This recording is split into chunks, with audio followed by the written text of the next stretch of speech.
여러분 반갑습니다. 대원교회 온라인 제자훈련, 내 안에 계신 예수님과의 행복한 동행.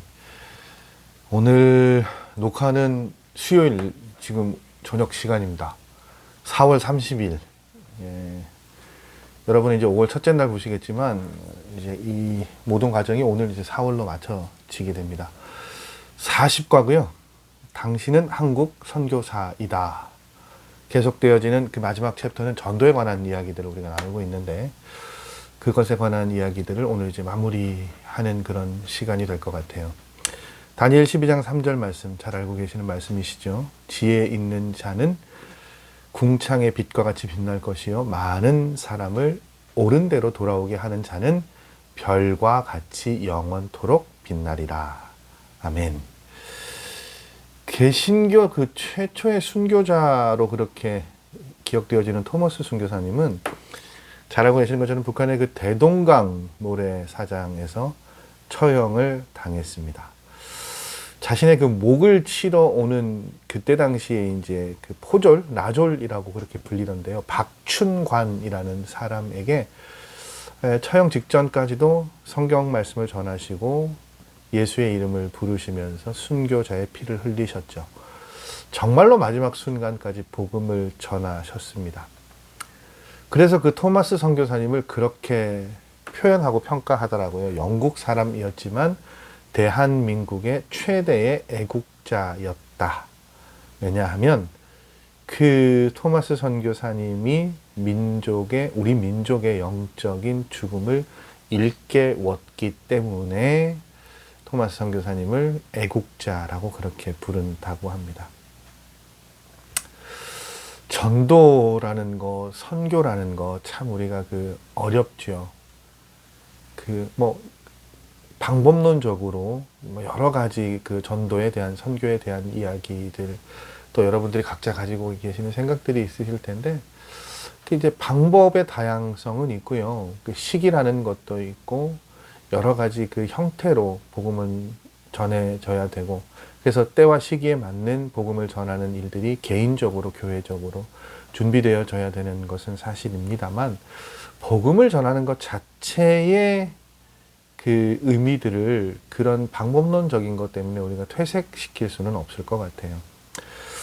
그리스도인이라면 세상을 살아가면서 우리가 복되다라고 느낄 수 있는 것들이 두 가지가 있는데, 여러분 뭐라고 생각하십니까? 그리스도인이 세상을 살아가면서 복된 삶을 살아가는 두 가지 방법.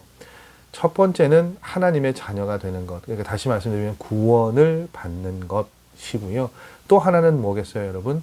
복음을 증거하며 사는 것. 이 두 가지가 복된 걸음이라고 해요. 복음은 사람들을 구원해서 하나님의 백성으로 만드는 하나님의 능력이시고요. 그러면 그 복된 자리에 우리가 어떻게 하면 거할 수 있고 그 일들에 동참할 수 있을까요? 오늘 이제 그걸 살펴보려고 하는데, 한 세 가지 정도로 살펴볼 텐데, 첫 번째는요, 삶의 목적이 예수님께 있어야 돼요. 그러니까 하나님께서 여러분 그 사람을 쓰실 때 아주 고전적인 이야기입니다만 우리의 외형적인 모습을 보시고 택하지 않으세요. 그러니까 모든 종류의 어떤 일이건 간에 하나님의 일은요, 예수 그리스도를 삶의 목적으로 둔 사람을 삼고 찾으신다고 말씀하고 계세요. 그래서 우리가 바울의 저는 젊은 시절에 그 바울의 외형적인 조건에 상당히 현혹되고 매료되었었거든요. 그래서 바울처럼, 그런 생각도 했었어요. 바울처럼 좋은 그런 배움과 많은 것들을 가지고 있었기 때문에 바울이 하나님 나라를 확장시키는데 훨씬 더 효율적으로 사용되어졌다. 그래서 저도 그런 욕심이 있었어요. 좀 더 많이 배우고 많이 알고 많이 연구하고 많이 묵상하면 저를 통해서 하나님 굉장히 크게 사용하실 것이다 라는 그런 생각들을 했었어요. 한 절반은 맞고 절반은 틀렸는데, 그 준비하는 것이 불필요하다는 건 아니에요. 근데 여러분, 그것보다 우선이 되는 건 뭐냐면, 이게 전제가 된 삶에 그런 여러 가지 준비되어지고 많이 배우고 많이 연구하는 것들이 플러스가 되면 좋은 거예요. 그럼 기본적인 게 뭐냐? 고린도전서 10장 31절 말씀을 보면 사도 바울이 뭐라고 얘기합니까? 먹든지 마시든지 무엇을 하든지 다 뭐라고요? 하나님의 영광을 위하여 하라고요. 여러분 그렇잖아요. 예수님의 생애를 우리가 이제 고난주간 지나고 부활주일 지났습니다만 예수님의 모든 생애는 그 생애의 목적은 그냥 영혼 구원이시잖아요. 그러니까 우리를 살리시기 위해서 예수님은 구원하시기 위해서 십자가에서 죽으셨고요. 부활하시고 나서도 예수님은 복음을 전하는 일들에 모든 신경을 쏟으셨어요. 그러니까 그런 예수님의 목적과 예수님의 그런 삶과 궤를 같이 하는 사람이 어떻게 해요? 어떻게 보면 복음을 전하는 그 귀하고 복된 일들을 할 수 있다는 것이죠. 그래서 하나님은 그 예수님의 마음, 영혼 구원의 그 마음을 가진 사람을 찾고 계세요. 그래서 빌립보서 3장 7절에서 9절 말씀을 보면 사도 바울이 뭐라고 얘기합니까? 다 버렸다고 얘기하잖아요. 근데 그게 나쁜 것만 버렸습니까? 아니에요. 우리가 생각하기에 좋은 것, 그러니까 예를 들어 많은 배움, 학식, 인격, 뭐 그 모든 것들, 유익한 것들, 출신, 신분 다 뭐 배설물처럼 여긴다고 얘기하잖아요. 그리고 뭘요? 예수님께 더 집중하고, 그래서 그 예수님께 집중하고 삶의 목적을 예수님께 두는데 자신의 배움이나 신분이나 뭐 학위나 그 여러 가지가 방해가 될까봐, 방해가 된다면 사도 바울은 어떻게 그걸 버리겠다고요. 그렇게 이야기를 한단 말이죠. 그러니까 이건 그 우선적인 게 뭐라는 겁니까? 예수님의 마음을 가지고 예수님의 뜻과 내 삶의 모습과 모양이 일치하는 삶이 되어져야 된다는 거예요. 그게 우선입니다. 여러분 그 WEC이라는 선교단체, WEC라고 불리는데 혹시 들어보셨어요? 저는 제가 예전에 그 부교육제로 사역할 때 같이 사역하던 목사님이 이 WEC이라는 선교단체를 통해서 이제 부교육자 생활을 저랑 같이 하시다가 지금 이제 그 선교사님으로 이게 파송이 되셨는데 굉장히 이 선교단체는 좀 특별해요. 그 훈련 기간도 굉장히 길고요. 전 세계적으로 그 네트워크가 굉장히 촘촘하게 잘 되어져 있고, 그래서 다른 선교 단체들보다 웩이라는 선교 단체는 좀 그 여러 가지 많은 훈련과 준비들을 통해서 이렇게 사람을 세우는 그런 단체인 것 같더라고요. 근데 이제 그렇게 많은 시간이 투여되려면 그 탄탄한 어떤 재정적인 여러 가지 그런 그 뒷받침이 되어져야 되잖아요. 물론 이제 그 선교사님들이 각자 이렇게 섬기시던 교회에서 후원을 받고 하기도 하지만 웩이라는 선교단체는 이제 조금 특별하게 조금 더 이제 그것 외에 플러스 이 선교단체가 좀 선교사님들을 집중적으로 이렇게 케어하는 그런 부분들이 있더라고요. 좀 특별한데 이 웩의 그 출발이 누구로부터 시작되냐면 찰스 스터드라고 하는 지금으로부터 한 100여 년 전에 영국의 한 선교사님으로부터 시작됐어요. 이분은 굉장히 부유한 집안에서 태어났고 대학은 케임브리지 대학을 나왔고요. 영국에는 지금도 이렇게 굉장히 좀 고전적인 스포츠들, 상류층들이 즐기는 그 여러 가지 스포츠들이 있죠. 그 가운데 하나인 그 크리켓을 또 아주 잘 했다고 해요. 그러니까 그냥 속된 말로 아쉬울 게 없는 분이죠. 그런데 이 찰스 스터드 선교사님의 아버지가 무디 목사님을 만나고 전도를 받고 예수를 믿게 되었어요. 그 영향으로 이 스터드 선교사님도 예수를 믿게 되었습니다. 그리고 그 예수를 믿는 순간 이분이 예수님을 믿는 일이 가장 값지고 복된 일이다라는 걸 깨닫게 되니까 앞서 말씀드렸던 본인이 즐겨하던 자랑스럽게 여기던 것들이 사도 바울처럼 이제 가치가 없게 여겨진 거예요. 그리고 나서 이분은 선교사님이 됩니다. 대략 3만 파운드 정도의 유산을 상속받게 되었다고 하는데 그걸 무디 선교사님의 무디 목사님의 성경학교, 조지 물러의 고아원, 그리고 허드슨 테일러의 선교단체에 다 헌금을 하고요. 본인은 중국에서 그 이후로 18년, 그리고 인도에서 6년 동안 선교사로 사역을 했대요. 그렇게 사역하다가 이 부부가 다 중한 병을 얻게 되어서 영국으로 들어오게 되었습니다. 회복하던 중에 이 선교사님이 어떤 집회에 참석했는데 그 집회 장소에 이런 포스터가 붙여져 있더래요. 식인종이 선교사를 기다립니다. 굉장히 좀 섬뜩하고 자극적인 포스터인데, 그 영국 문화를 제가 이해 못해서 그런지 몰라도 이런 포스터를 어떻게 붙일 수 있나 싶어요. 이제 그걸 보시고 이 선교사님이 아프리카를 가기로 결심을 하셨죠.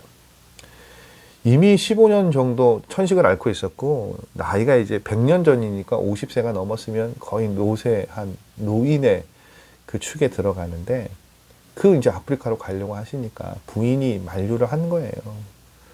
그 이제 선교사님 그렇게 얘기하죠. 나도 내가 약한 걸 알고, 내가 허약한 대로 허약한 걸 아는데, 그래서 쉬고 싶다는 마음도 나도 있는데, 그런데 예수 그리스도 때문에 나는 쉴 수가 없어요 라고 이야기를 하시고 아내를 영국에 남겨둔 채 수단으로 가십니다.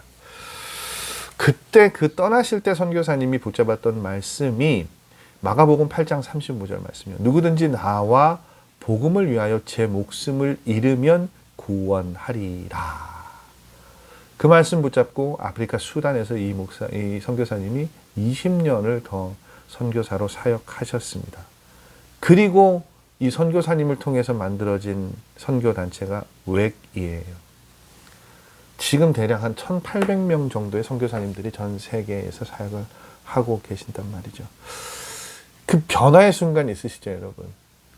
이 찰스 스터드라는 그냥 평범한 일상을 살던 사람이 예수 그리스도를 만나고 삶의 목적이 변화되어지는 순간. 우리 모두가 다 막 이분처럼 굉장히 극적인 변화를 하라고 하나님 말씀하시는 건 아니겠지만, 우리의 삶의 자리에서 우리의 삶의 목적이 하나님이 되시는 것, 거창한 몸짓은 아니더라도 생각이 바뀌고 태도가 바뀌고 말이 바뀌고, 이제 그러한 것들을 하나님 원하시고요. 그런 사람들을 하나님께서 어떻게 해요? 들어서 사용하신다고요. 기억하십시오. 목적이 예수 그리스도와 닮아갈 때 우리는 구원을, 복음을 전하는 그 은혜들을 누릴 수 있습니다. 두 번째는요, 그 은혜를 누리려면 복음을 전하는 사람에게 하나님이 약속하신 그 복을, 은혜를, 축복을 바라볼 수 있어야 되죠. 여러분, 우리가 복음을 전하려고 마음 먹고 이제 실제로 사람들을 만날 때요, 하나님께서는 내가 만나는 사람보다, 그런 표현이 있어요. 우리한테 나에게 더 관심을 가지신다고요. 그래서 성령님을 부어주시고 우리를 통해서 교회와 그리스도인 가운데 역사하시고 전도하시고 하나님의 나라를 증거하게 하십니다. 마가복음 16장, 다니엘 12장 말씀을 보면 전도자가 받을 축복에 대한 말씀이 있어요. 마가복음 16장의 말씀은 제자들이 두루 나가 전파할세 주께서 함께 역사하사 그 따르는 표적으로 말씀을 확실히 증언하시니라 라는 말씀이 있고요. 다니엘 12장 3절 말씀 오늘 읽어드렸던 많은 사람을 옳은 대로 돌아오게 한 자는 별과 같이 영원토록 빛나리라고 말씀하십니다. 여러분 기억하십시오. 그래서 복음을 전하는 사람이 귀하고요. 복음을 전하는 일들을 감당할 때 우리 삶 가운데 우리의 인생을 책임져 주시는 그 하나님의 일하심이 경험되어질 줄 믿습니다. 세 번째, 여러분의 삶의 자리에서 우리가 하나님께서 우리가 보내심을 받은 사람이라는 인식들이 있어야 돼요. 우리 모두가 앞서 말씀드린 것처럼 찰스 스터드 선교사님처럼 혹은 우리가 보편적으로 인식하는 선교사님처럼 열방을 품고 열방을 향해 나아가는 선교사다, 그건 아니죠. 그러나 우리의 각자의 삶의 자리에서 우리는 보내심을 받은 사람이라는 것 잊지 마십시오. 예수님 승천하실 때 그러므로 너희는 가서 모든 민족을 제자로 삼아 아버지와 아들과 성령의 이름으로 세례를 베풀고 내가 너희에게 분부한 모든 것을 가르쳐 지키게 하라. 볼지어다 내가 세상 끝날까지 너희와 항상 함께 있으리라고 말씀하셨죠. 여기 너희는 저와 여러분인 거예요. 우리의 각자의 삶의 자리에서 하나님께서 우리를 보내셨단 말이에요. 이웃에게, 가족에게, 동료들에게 하나님의 말씀을 전하는 것. 그것이 여러분 직접적으로 와 보라고 하실 수도 있고요. 여러분이 섬기시고 사랑하시고 헌신하시고 인내하시는 삶의 모습을 통해서 당신이 믿는 하나님이 나도 참 믿고 싶어졌습니다. 궁금해졌습니다. 그것도 여러분 복음을 전하는 일들이죠.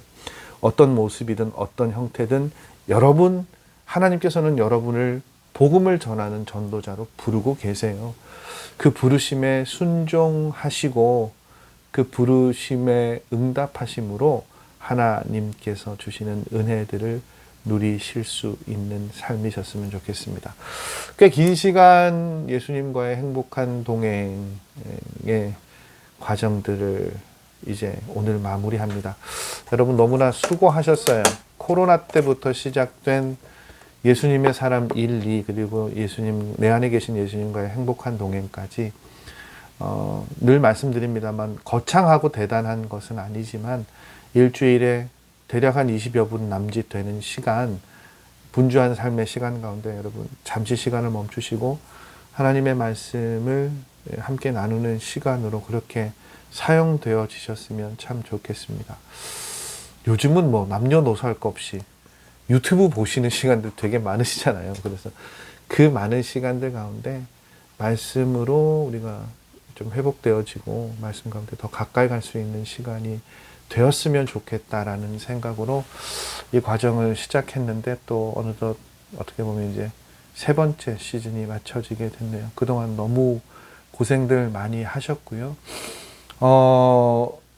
5월 한 달을 조금 쉬게 될지 6월까지 쉬고 7월부터 시작할지 조금 고민은 하고 있습니다만 이제 네 번째 시즌, 세 번째 시즌을 또 여러분과 함께 나가려고 합니다. 설교 때 제가 가끔 소개해 드렸던 맥스 루케이도 목사님의 여러 가지 책 가운데 굉장히 좀 두껍죠. 예수님의 마음을 닮아가는 삶이라는 이 책을 가지고 여러분과 함께 말씀을 나누도록 하겠습니다. 작가이시고 또 그 성경적인 동화 작가로 굉장히 유명하신 목사님이세요. 글이 감성적이기도 하십니다만 마음을 좀 깊이 두드리는 그런 표현들이 참 많아서 여러분과 이 과정들을 좀 함께 나눴으면 좋겠습니다. 50주 과정입니다. 거의 한 1년 정도 될 텐데 뭐 이런저런 뭐 것들 빼면 아마 올해 시작해도 내년 하반기쯤 되면 맞춰질 것 같아요. 그래서 조금 저도 이렇게 준비하는 시간이 좀 있어야 될 것 같아서 조금 쉬셨다가 다시 이제 주보 통해서 언제부터 온라인 제자 훈련 세 번째 과정 시작합니다 말씀드리면 같이 또 여러분 저와 함께 이 과정들 함께 하셨으면 좋겠습니다. 너무 수고 많으셨어요, 여러분. 참 부족한 이 훈련을 같이 하시느라고 고생들 많이 하셨을 텐데 조금이나마 유익이 되는 시간 또 하나님의 말씀으로 하나님의 말씀 가운데 가까이 다가가실 수 있었던 시간이셨으면 참 좋겠습니다. 뭐 다음 주간 뭐 여러 가지 뭐 5월은 뭐 가정에 대한 행사들도 많고 분주하실 텐데 여러분 그 가운데서도 하나님의 말씀과 동행하는 일들 잊지 않으시고 잘 감당하셨으면 좋겠습니다. 다시 돌아오겠습니다, 여러분. 잠깐만 기다려 주시면 또 예수님의 마음을 닮아가는 삶이잖아요. 말씀을 통해서 그 예수님의 마음에 흠뻑 젖어 가실 수 있는 시간들 잘 준비해서 찾아뵙도록 하겠습니다. 여러분 긴 시간 수고 많으셨습니다. 다음 돌아오는 시즌 세 번째 시간 찾아뵙도록 하겠습니다. 수고하셨습니다, 여러분.